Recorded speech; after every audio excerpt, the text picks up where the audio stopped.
Hello hello बच्चों, कैसे हैं आप लोग।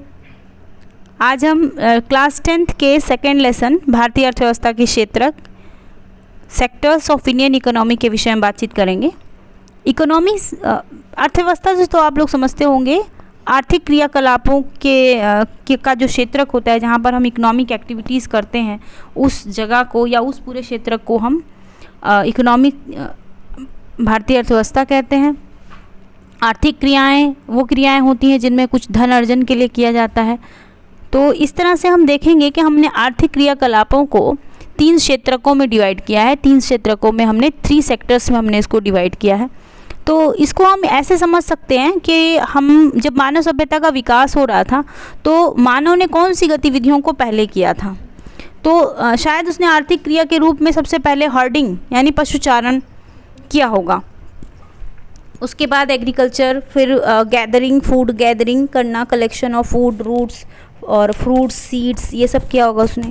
उसके बाद उसने स्टोर किया होगा।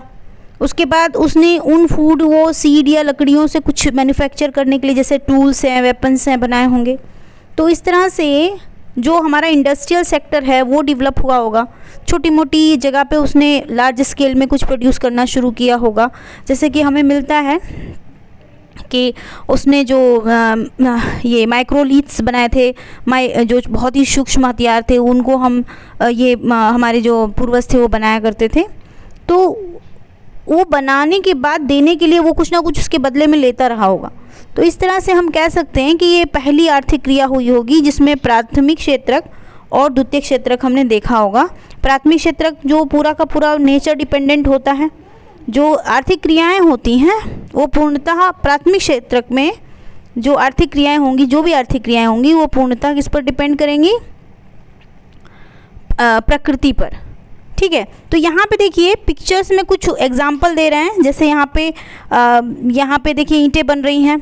यहाँ पर देखिए कुली है, वो अपना काम कर रहे हैं। यहाँ पे देखिए पोस्टमैन है।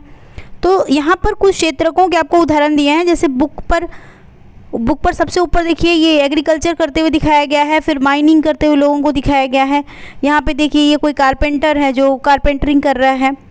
तो इससे हमें ये समझ में आ रहा है कि हमने आर्थिक क्रियाओं को 3 भागों में बांट दिया: प्राथमिक क्षेत्रक, द्वितीयक क्षेत्रक और तृतीयक क्षेत्रक। तो जो ये आप ईंटें बनते हुए देख रहे हैं, ये प्राथमिक क्षेत्रक की गतिविधियों में हम इसको रखते हैं। पोस्टमैन को हम तृतीयक क्षेत्रक, क्योंकि ये कोई भी चीज़ मैन्युफैक्चर ना करके केवल सर्विस प्रोवाइड कर रहा है, ये एक तरह का सर्विस प्रोवाइडर है।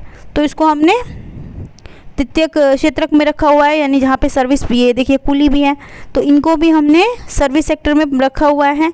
एग्रीकल्चर हमने सर्विस सेक्टर में रखा हुआ है।